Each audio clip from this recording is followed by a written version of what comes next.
By now, you've probably heard some of the advisories warning about possible flooding in the Green River Valley due to problems with the Howard Hansen Dam.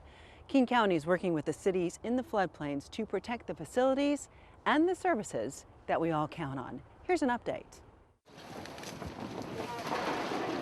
Inflatable flood walls now guard the South Wastewater Treatment Plant in Renton.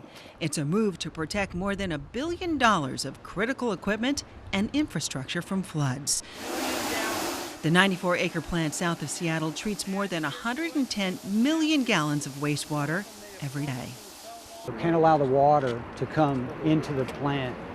Most of the plant is underground, and if the water comes in behind me and makes it into the plant, you've lost wastewater treatment for everything east of Lake Washington, Kent, Tukwila, Renton.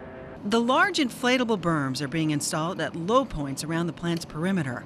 Managers have also brought in 9 semis of emergency generators that could provide 18 megawatts of backup power. It's vital that the plant continues to operate even if the valley floods. The plant is going to act as a drain for the Green River Valley, and we will continue to be here processing wastewater. We will not evacuate the plant. We will process floodwater and wastewater through the Green River Valley, even in the worst-case scenario flood. If there is a flood, the county will keep a crew of about 20 at the plant around the clock. Managers say supplies and relief crews would be ferried in by boat if necessary. They're going to be living here. We asked for volunteers, and men and women. There were a lot, just a huge numbers of volunteers to come in. These are the people that their houses are in the floodplain. They still want to come in and they want to work. They want to help dewater this entire valley. King County Elections is up and running at its new temporary location in Tukwila, adjacent to Boeing Field on East Marginal Way. The Elections Department had to move out of its headquarters in Renton on Grady Way because of the threat of floods in the Green River Valley. We could not risk having a statewide election interrupted by flooding. We also could not risk not being able to get people to our facility that need to do the work necessary to conduct the election. And so the only option for us was to move in advance of the election and be set up and ready to go so that there would be no danger of not being able to complete the election. They have very complicated, heavy, critical equipment that needed to be moved, important security needs that need to be addressed, and the elections department, my staff, the information technology staff who worked on the project, the contractors, everybody worked so well together, and that move came off without a hitch. And they're moved, and they're up, and they're operating, and everything's going smoothly. For directions to the voting center in Tukwila or to find out locations of ballot boxes, please visit elections at www.kingcounty.gov/elections. Eco blocks are going up around the Mailing Regional Justice Center in Kent. The courthouse houses 19 Superior and District Court courtrooms.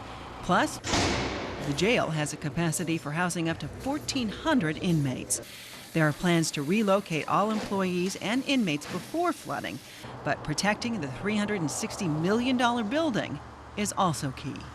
We're building a wall, a protective wall around the building at the cost of a little over $1 million, but the infrastructure that it protects, of course, is far more valuable. And at least as important is keeping the building in a state where it could be reoccupied quickly. There isn't enough jail capacity in this area to keep that many inmates relocated in other places for a very long period of time. So our goal is to protect the building, minimize the damage, and allow for occupancy as quickly as possible. In an effort to head off floodwaters, the city of Kent is putting up more than 20,000 super sandbags along a 12-mile section of the Green River levee. The sandbags will raise the height of the levee walls by about 3 feet to protect the city from rising floodwaters. The Green River Trail will be closed to bicyclists, but the trail is open to pedestrians. Kent is also making complimentary sandbags available to city residents. This is a sandbag station near the Home Depot.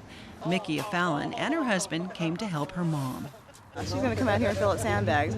Mom, she asked to borrow some shovels, so we thought we'd bring ourselves as well. you know. Kent residents can pick up empty sandbags at the city's Operations Center on West James Street. There are also 6 locations in the city where you can fill them for free.